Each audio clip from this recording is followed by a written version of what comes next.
Hello guys, magandang araw.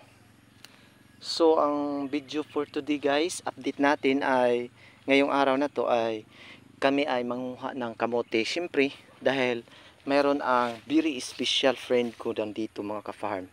So isa na yan sa part sa family ko mga ka-farm. So kailangan natin yan bigyan natin ng kung anong meron tayo dito sa ating farm.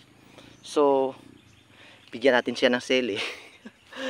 So sa ngayon ay sa kamuti na tayo mga ka-farm dahil siya ay nag-ayos pa doon sa kanyang dadalhin pa uwi. Parang nagbakasyon siya. So kaya meron pa niyog. Magbiko daw sila mga ka-farm. So yan.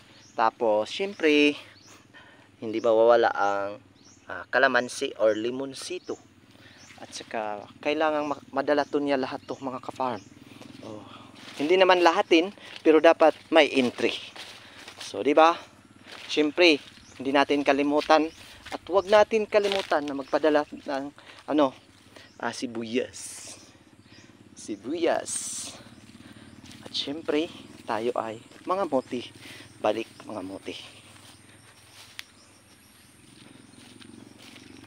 Para makadala siya. Sa palabas mamaya ay nandun naman ang kamuting kahoy or kasaba.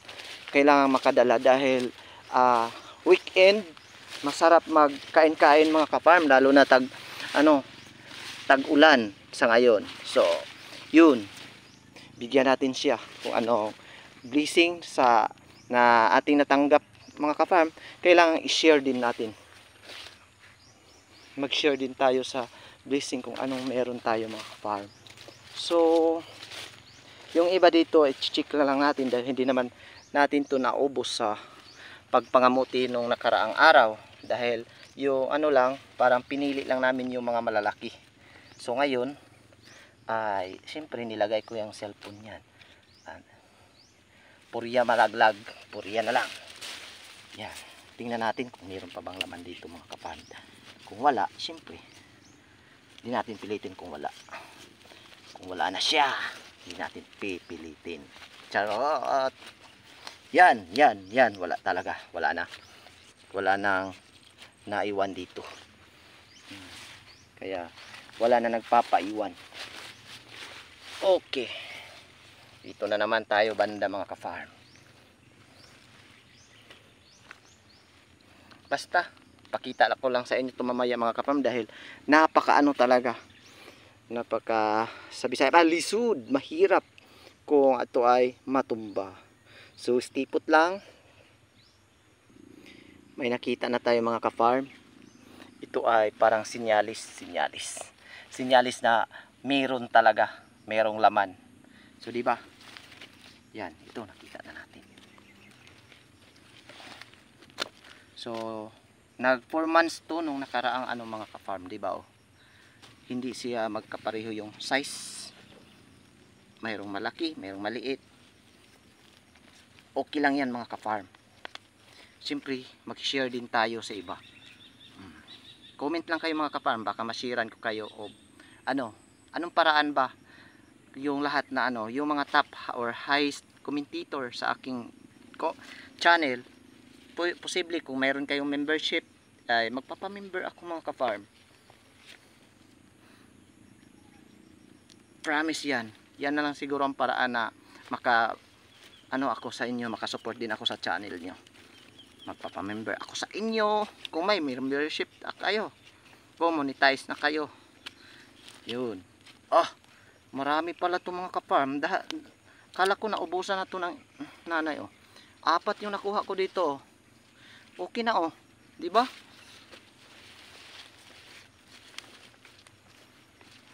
Kaysa bumili tayo sa market mga ka-farm. Nako, mahal na to.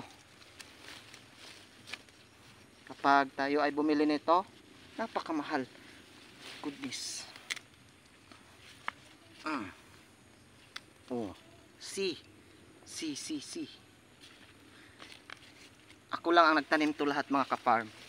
Siguro sabi ang iba, aywan ko, superstitious belief lang siguro yan. Hindi yan totoo. Nagdidepende daw kung in Bisaya is unuron daw ang magtanom. Pero para sa akin mga ka-farm, yung ano ko talaga, advokasya. Farming is life talaga. So, yun na ang nakuha ko mga ka-farm. So once nga nagtanim tayo, kahit anong planting materials mga ka-farm, yung sa paniniwala ko lang ha, no matter kung ano yan, hindi yan nagmatter kung anong araw yan, hindi yan nagmatter kung anong pizza yan, hindi nagmatter yan kung anong taon yan. Basta, yung lahat na itatanim ko is, ang nasa isip ko ay, hanggat sa itinatanim natin sa lupa, yan ay magkakaroon din ng magandang bunga. Diba? O katulad niyan. O, see?